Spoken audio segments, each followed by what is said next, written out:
जेको इंसान ॿियनि इंसाननि में घणियूं उम्मीदूं रखंदो आहे उहो हमेशा मायूस रहंदो आहे। जेको इंसान पंहिंजे कम खे करे न ॾेखारींदो आहे, जेको इंसान ॿियनि जे आसरे रहंदो आहे उहो हमेशा मायूस रहंदो आहे, उहो हमेशा ॿियनि जे सहारे रहंदो आहे। अगरि तव्हांखे पंहिंजी ज़िंदगी में सुकून हासिल करणो आहे दोस्तो, ॿियनि मां उम्मीदूं रखणु छॾे ॾियो।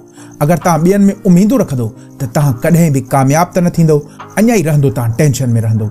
जेतिरो थी सघे कुझु पंहिंजो करण जी कर, जेतिरो थी सघे कुझु करे ॾेखारण जी कर, जेतिरो थी सघे कुझु नओं करण जी कोशिशि कर। इंशाअल्लाह तुंहिंजो नालो ज़रूरु थींदो।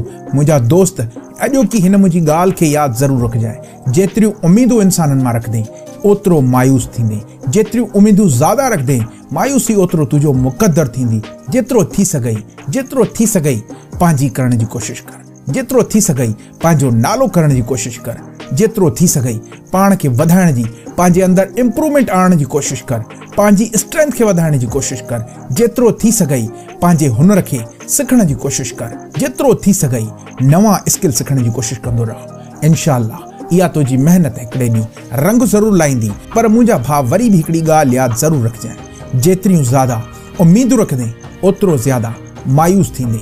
दोस्त, अॼोकी ही मुंहिंजी ॻाल्हि अगरि पसंदि आई थी त पंहिंजनि उन्हनि प्यारनि ताईं लाज़मी शेयर कजांइ जेके तुंहिंजा हमदर्द आहिनि, जेके तुंहिंजा पंहिंजा आहिनि, जेके तुंहिंजा दोस्त आहिनि, जेके तुंहिंजा भाइर आहिनि। दोस्तो, मां आहियां सैयद अली वकार, तव्हां ॾिसी रहिया आहियो सैयद अली वकार ऑफिशियल यूट्यूब चैनल।